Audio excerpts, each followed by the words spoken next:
Bonjour.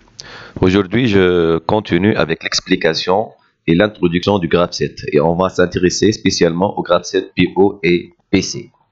Donc, on commence tout d'abord par rappeler la structure fonctionnelle d'un système automatisé. Un système automatisé, il est formé essentiellement par deux parties. La partie commande qui gère le système, c'est une partie intelligente, c'est un ordinateur, c'est un microcontrôleur, c'est une carte électronique, et une partie opérative qui exécute les ordres de la partie commande, qui transforme la matière d'entrée en une matière d'œuvre de sortie. Cette partie, la partie mécanique du système, elle est formée par les actionneurs, comme les moteurs, les vérins, les lampes, les résistors. Les effecteurs, ce sont les éléments qui entrent en contact directement avec la matière d'œuvre pour la transformer. Exemple, l'effecteur dans une machine à laver, c'est le tambour. L'effecteur pour les voitures, ce sont les roues. Ce sont les éléments qui prennent l'énergie disponible, ou bien l'énergie transformée par les actionneurs pour transformer la matière d'œuvre d'entrée en matière d'œuvre de sortie.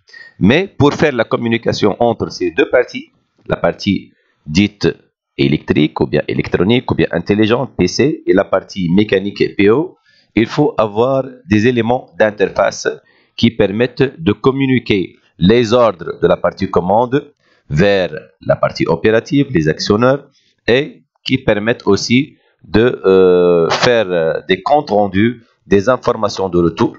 Pour les ordres, ils sont acheminés avec des préactionneurs. Les préactionneurs, ce sont des éléments qui transforment une énergie disponible, bien qui distribuent une énergie disponible vers les actionneurs selon l'ordre de la partie commande. Et chaque actionneur, il possède son propre actionneur, son propre préactionneur. Par exemple, avec les vérins, on a besoin des distributeurs. Avec les moteurs, on a besoin des contacteurs. Aussi, pour collecter les informations, les valeurs physiques, les grandeurs physiques de la partie opérative, comme la température, la chaleur, la pression, la vitesse, on a besoin de capteurs qui transforment ces grandeurs physiques en signaux électriques capables d'être comprises par la partie commande. Ce sont des comptes rendus. Aussi, l'opérateur, il a besoin de communiquer avec la partie commande. Il doit pouvoir donner des consignes, mise en marche, changement de programme, et il a besoin aussi de surveiller le fonctionnement, le bon fonctionnement du système à partir des messages d'information comme les voyants, les écrans, etc.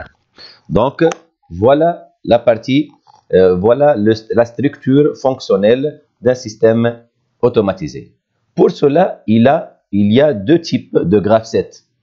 Pour décrire le fonctionnement séquentiel d'un système, on peut ou bien voir le fonctionnement d'une manière globale sur la matière d'œuvre et qu'on a déjà vu dans la première partie sur le graphe 7 du point de vue système, mais point de vue spécialiste, on peut voir le fonctionnement ou bien du point de vue partie opérative, le fonctionnement des actionneurs ou bien des effecteurs, ou bien du point de vue partie commande avec le fonctionnement des préactionneurs et des éléments du pupitre.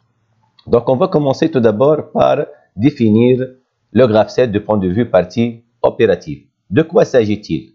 On spécifie la technologie de la partie opérative ainsi que le type des informations sous forme de compte rendu. Donc, pour l'établir, il faut choisir la technologie des actionneurs et des effecteurs. Par exemple, dans le système de perçage, on a besoin de spécifier les éléments de la partie opérative qui sont les moteurs et les forêts ainsi que les vérins. Donc, le fonctionnement qu'on a déjà fait, le point de vue système, attente, mise en marche, serrer la pièce, pièce serrée, percer la pièce, pièce percée, desserrer la pièce, pièce desserrée. Si on veut le transformer en graphe 7 de point de vue partie opérative, on commence par le départ du cycle. On va avancer. Qu'est-ce qu'on va avancer? On va avancer le vérin numéro 1. On va avancer le vérin ou bien le mode de serrage. Ainsi, on décrit le fonctionnement des effecteurs. Le mode de serrage, c'est cet élément qui est l'effecteur. Puis, le mode de serrage est avancé. On va avancer. On va tourner tout d'abord et descendre la forêt. On va tourner et descendre la forêt. Deux actions simultanées. Lorsque le forêt est descendu, on va monter la forêt. Forêt montée, on va reculer le mode de serrage pour avoir un mode desserré. Donc, c'est le graphe C du point de vue partie opérative, du point de vue effecteur. Maintenant, pour plus de spécifications, la deuxième méthode qu'on utilise souvent, c'est de travailler avec les actionneurs.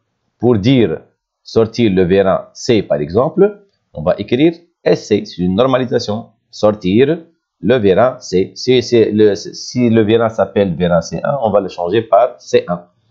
Pour dire reculer ou bien rentrer le vérin C, on écrit RC. Ainsi, le graphe 7, pour la notation du moteur, on écrit tout simplement le nom du moteur M ou bien MT ou bien M1, comme on vient de dire. Donc, on peut avoir une deuxième méthode pour écrire le graphe 7 du point de vue partie opérative, du point de vue actionneur. Donc, ici, départ du cycle, puis sortir le vérin C1. Donc, ici, le mode de serrage, on est détecté par le capteur L11. Donc, on va dire L11, le capteur de fin de course, L11.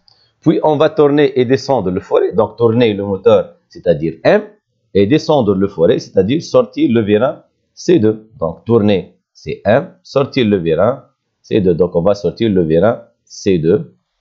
Donc, la fin de cette opération, lorsque le vérin C2 est sorti, par obéir, on va le connaître, obéir du capteur, l'action sur le capteur L21. Pour monter maintenant le forêt, on va tout simplement rentrer le vérin C2, c'est-à-dire RC2, et cette opération est terminée par la réceptivité L20, c'est le capteur L20, c'est le capteur fin de course L20. Enfin, la dernière étape, c'est reculer le mode de serrage, c'est-à-dire rentrer C1, RC1, et cette étape, elle est validée lorsque le mode est reculé et le capteur L10 est actionné. Donc, on écrit L10. Voilà notre graphe 7 du point de vue partie opérative. Maintenant, on passe directement au graphe 7 du point de vue partie commande. De quoi s'agit-il? Le graphe 7 du point de vue partie commande, il décrit la chronologie des signaux émis par la partie commande vers l'ordinateur ou vers la pupitre et les signaux reçus par la partie commande venant des capteurs ou du clavier. Donc, elle travaille la partie commande, c'est-à-dire on spécifie la communication entre la partie commande et la partie opérative via les préactionneurs ou bien avec le pupitre via les messages et les consignes. Donc, comment on va l'établir? Il faut choisir la technologie des préactionneurs, les contacteurs, les relais, les distributeurs et les capteurs, donc les capteurs électroniques ou électriques ou bien pneumatiques. Donc, on va voir, par exemple ici, si on travaille avec des vérins double effet, pour dire sortir le vérin en écrit, il faut utiliser un distributeur 3-2. Ce distributeur 3-2, plutôt c'est un distributeur 5-2 qui possède 5 orifices et 2 positions. Les 5 orifices sont les orifices d'entrée, les 2 orifices 4 et 2 de sortie qui vont lier avec le distributeur, et il y a les orifices d'échappement 3 et 5. Pour dire qu'il faut sortir le vérin, il faut changer le sens du passage de l'énergie pneumatique, de l'air, de l'entrée 1 vers la sortie 4, d'où on dit 14 ou 1, 4. Puis, lorsqu'on veut rentrer le vérin, il faut donner de l'air de l'orifice 1 vers l'orifice 2 et ça va rentrer le vérin et on dit 12. Le M, ça indique le nom du distributeur, généralement M1, M2, etc. Pour les moteurs, surtout les moteurs triphasés, on utilise des contacteurs qu'on l'indique par exemple par Km. On va voir une petite animation pour comprendre comment fonctionne un distributeur 5,2. Voilà le distributeur 5,2. Lorsque on actionne M12, le relais M12, ou bien plutôt on commence par 14, voilà, l'air passe de 1 vers 4 et il va sortir. Le distributeur, le V1 C va sortir en appliquant M14, un signal sur le coil M14. Maintenant, si on change, de sens, donc on donne une consigne sur le coil M12, l'énergie pneumatique passe de 1 à 2, c'est-à-dire 12, et le V1 va être tout simplement à l'état de rentrée. Donc, pour cela, au lieu de dire sortir le V1 C1 du graphe 7 du point de vue partie opérative, dans le graphe 7 partie commande, on écrit 14M ou bien M1 selon le nom du distributeur. Et pour dire rentrer le V1, on écrit 12M. Et pour dire M, c'est-à-dire la rotation du moteur ou MT, on écrit KM, c'est-à-dire le nom du contacteur. Le nom du contacteur KM. Ainsi, le graphe 7 du point de vue partie commande devient comme suit. Voilà la partie opérative qu'on vient de réaliser. Pour le départ du cycle, ça donne le capteur M, ou bien le bouton marche M. Donc, on écrit M. Sortir le V1 C1, ça revient à commander le coil 14M1. Donc, c'est 14M1. Le capteur L11 reste le même. Pour M, on commande le contacteur KM. Le 14M2. Le capteur L21 reste le même. Puis, on va rentrer maintenant le V1 C2, c'est 12M2.